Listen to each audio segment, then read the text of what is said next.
The day Will Carter took the case, he thought it would be like any other. A simple job. He was a private investigator, after all, specializing in uncovering truths hidden in shadows. He'd handled infidelity claims, corporate espionage, and even a few missing persons cases. But nothing prepared him for what he would find beneath the sprawling estate of music mogul Sean "Diddy" Combs. The rumors were outrageous. The whispers of secret tunnels beneath the mansion whispered in hushed tones. But curiosity and a hefty paycheck were enough to pull him into the mystery. Before we start, smash the like and subscribe buttons for more updates. The case began when an anonymous client approached him with a cryptic email. "There's something hidden under Diddy's estate, something that shouldn't be there. Find it, and you'll understand." Will had no reason to trust the sender, but the promise of an extraordinary payday was hard to ignore. The message gave little detail, only that there were tunnels beneath the estate, and that whatever was down there had driven more than one man mad. Will wasn't one to back down from a challenge, especially one that reeked of conspiracy and danger. Accessing the estate was surprisingly easy. Will's skill set included forging credentials and creating believable personas, and as a supposed architect sent to consult on renovations, he found himself wandering the mansion freely. Diddy himself was out of town, leaving his staff as the only obstacle, but none of them paid him much attention. The tunnels, if they existed, weren't marked on any of the blueprints he'd managed to obtain. Whatever was down there had been deliberately kept off the record. It was on the third day of snooping that he found it. Hidden in plain sight, the entrance was concealed behind a wall in the wine cellar. A faint draft of cool air betrayed its presence. The door, crafted to blend seamlessly with the stone, swung open after some coaxing. What lay beyond was a narrow staircase spiraling into the dark depths. Will hesitated. Every instinct screamed for him to turn back, but the investigator in him couldn't resist the pull of the unknown. The air grew colder as he descended. His flashlight carved a path through the oppressive blackness, illuminating rough-hewn walls that seemed older than the mansion itself. At first, the tunnel appeared mundane, just a series of stone corridors snaking beneath the estate. But the deeper he ventured, the stranger it became. The walls were etched with symbols, none of which Will recognized. They were jagged, almost violent in their design, and carried an unsettling aura. As he traced his fingers over one of the carvings, he felt an odd vibration, as though the symbols themselves were alive. Then came the sounds, faint at first, like whispers carried on an unfelt wind. Will froze, straining to catch their source, but the tunnel was empty save for him. He tried to shake it off, chalking it up to his mind playing tricks in the eerie environment. But the whispers persisted, growing louder the further he went. They weren't just random noises, they were voices, distinct and murmuring in a language he couldn't understand. Continuing deeper into the tunnels, Will noticed a shift in the atmosphere. It wasn't just the cold or the eerie whispers anymore. There was a sense of being watched, an oppressive presence that clung to him like a second skin. His flashlight flickered, plunging him into brief stretches of darkness, and each time the light returned, he swore he saw shapes moving just beyond its reach. The next chamber was larger, its ceiling vaulted, and walls lined with shelves that held jars filled with unidentifiable substances. Some appeared to hold organs, preserved in murky fluid, while others contained objects that looked like talismans. A wooden table stood in the center, its surface stained with something that could only be blood. Will's stomach churned as he realized the stains were fresh. Someone, or something, had been down here recently, and then he found the photographs. Tucked into an ornate chest in the corner, the pictures were old, their edges frayed and colors faded, but their contents were unmistakable. Images of people, bound and terrified, standing in the very room Will was now in. The expressions on their faces were etched with despair, and in some, a shadowy figure loomed behind them. The figure's features were obscured, but its eyes burned with an unnatural light. Will dropped the photos, his hands trembling. This wasn't just a tunnel, it was a place of horrors. The whispers had grown deafening now, filling his head with a cacophony that made it hard to think. He stumbled back into the corridor, desperate to leave, but the path seemed different. The way he'd come was gone, replaced by an endless stretch of darkness. Panic clawed at him as he realized he was lost. It was then that he saw them, the figures, Shrouded in shadow, they emerged from the darkness, their movements slow and deliberate. Will's flashlight flickered again, and when it steadied, the figures were closer. Their faces were obscured, but their eyes glowed faintly, the same unnatural light he'd seen in the photographs. He ran, the sound of his footsteps echoing in the narrow corridor, but no matter how fast he went, the figures seemed to close the distance effortlessly. He burst into another chamber, slamming the door behind him. This room was different from the others. It was ornate, almost regal, with walls covered in tapestries depicting grotesque scenes of sacrifice and suffering. At the center of the room stood a throne, carved from black stone and adorned with more of the unsettling symbols. Sitting on the throne was a figure, motionless and draped in a crimson cloak. Its face was obscured by a mask, but its presence radiated power and malice. Will couldn't move, paralyzed by a fear that gripped him to his core. The figure slowly rose, its movements impossibly smooth, and extended a hand toward him. The whispers in his head coalesced into a single voice, deep and commanding.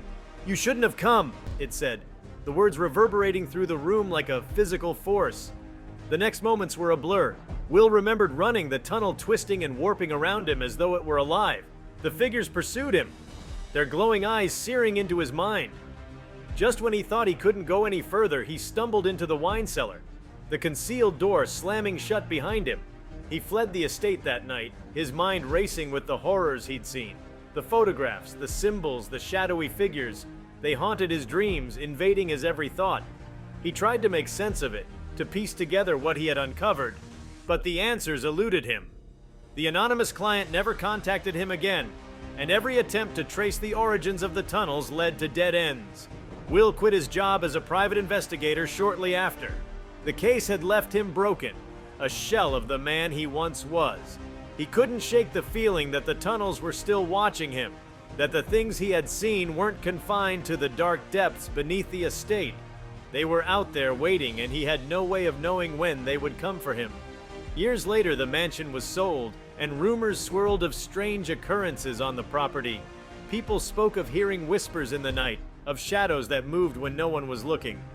But no one ever found the tunnels, and Will knew they never would, not until they were ready to be found again.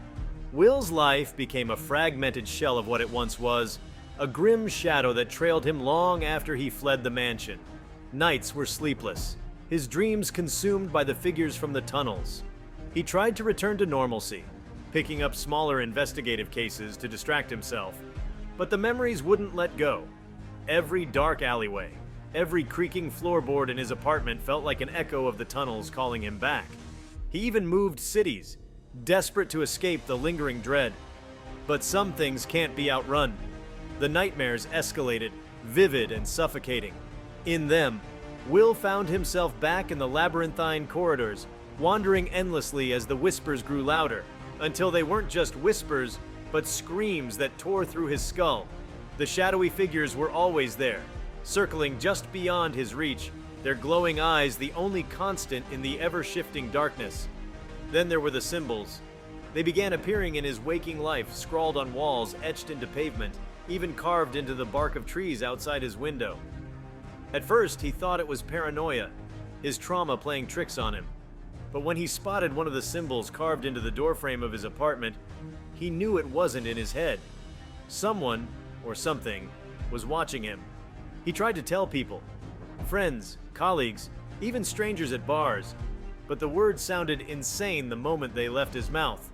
Who would believe him? A story about secret tunnels under a celebrity's mansion, glowing-eyed figures and eldritch symbols that seemed to follow him wherever he went. People either laughed nervously or avoided him entirely. Even those who initially sympathized eventually grew distant, unable to handle the weight of his increasingly erratic behavior. One night, desperate for answers, Will decided to research the mansion more thoroughly.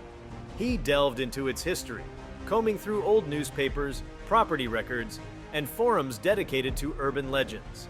The estate had changed hands several times over the decades, its origins shrouded in mystery.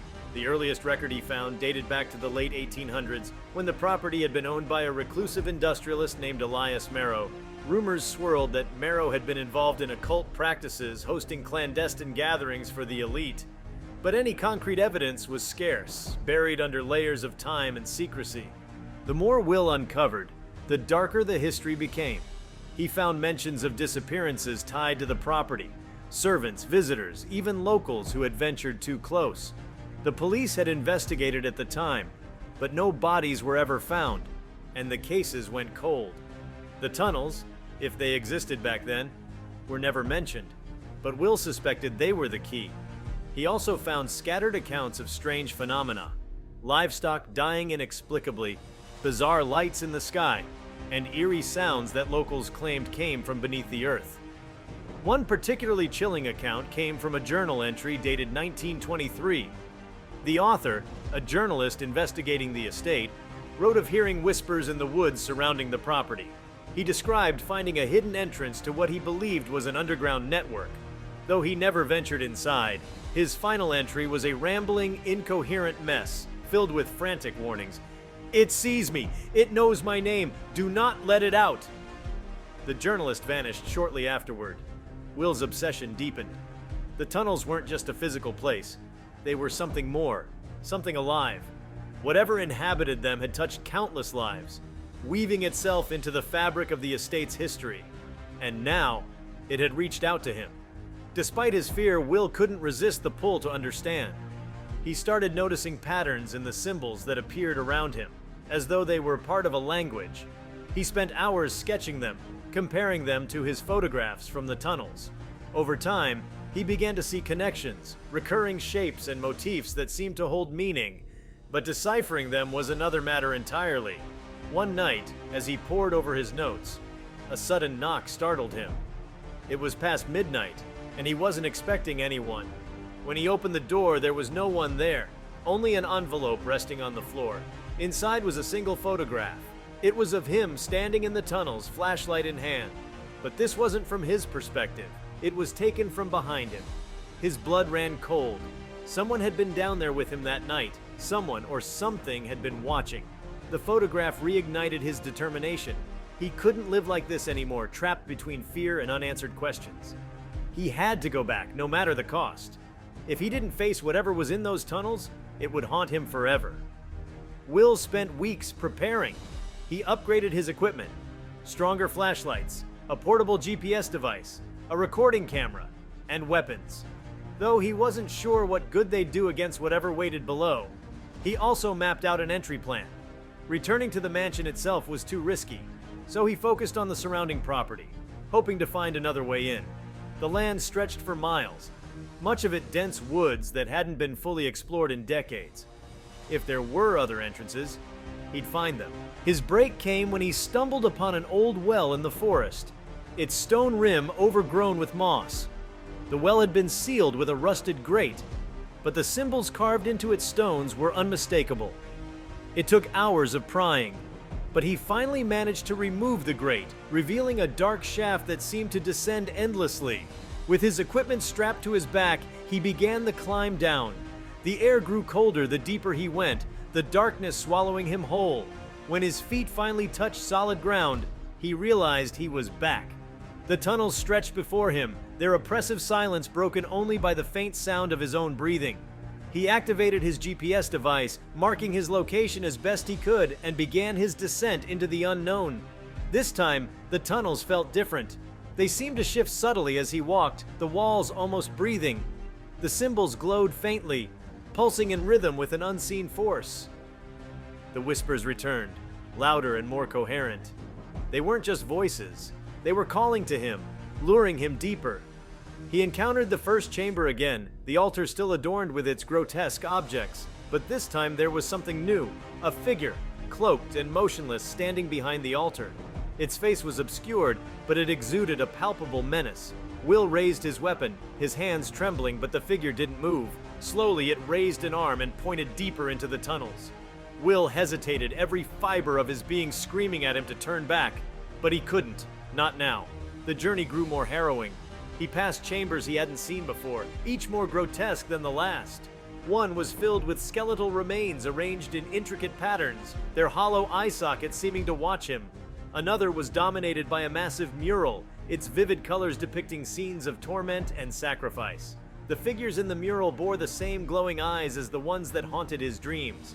And then he found it. The heart of the tunnels. It was a vast cavern, its walls covered in symbols that radiated an eerie light. At the center was a pit, its edges lined with jagged stone. From the pit emanated a sound, a low rhythmic pulse that resonated deep in Will's chest. He approached cautiously, peering over the edge. What he saw defied comprehension. It was alive, a mass of shifting shadows and glowing eyes, its form constantly changing. The whispers grew deafening, and for the first time Will understood them. They weren't random, they were chanting his name. The thing in the pit knew him. It had been watching, waiting for him to return. He realized then that the tunnels weren't just a hiding place for this entity. They were an extension of it, a living organism that fed on fear and curiosity, and he had walked straight into its trap. The entity reached out, tendrils of shadow snaking toward him. Will tried to run, but the cavern twisted around him, the walls closing in. The tendrils wrapped around him, pulling him toward the pit. His screams echoed in the darkness, but no one was there to hear them. When Will awoke, he was back in his apartment. At first, he thought it was a nightmare, but the symbols etched into his walls told a different story. He hadn't escaped. The entity had let him go. For now. It had marked him, and there was no running from it. The tunnels had claimed him, not in body, but in soul. Whatever he had unleashed would haunt him forever, a living reminder of the price of curiosity. He was no longer just a man. He was a part of the tunnels now, and they were a part of him. After waking up in his apartment, Will felt an unfamiliar stillness in the air, heavy and suffocating, as though the walls themselves were closing in. His body was drenched in sweat, but his mind was strangely calm, almost too calm. It was as though his fear had been replaced by something colder, something that felt like resignation. He realized with a chilling certainty that his life as he knew it was over. He wasn't free. The entity hadn't released him. It had claimed him in ways he was only beginning to understand. Then there were the dreams, or what he thought were dreams. They didn't feel like the nightmares he'd experienced before. These were vivid and visceral, as though he were living someone else's memories. He saw flashes of the tunnels, but not as they were when he explored them. In his dreams, they were alive with movement. Cloaked figures performed rituals, chanting in that unearthly language, their voices rising and falling like waves crashing against jagged rocks. He saw the pit at the center, but instead of the writhing shadows, it was a radiant, pulsating orb of light.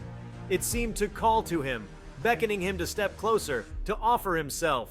When he woke from these dreams, he felt disoriented, as though pieces of himself had been left behind.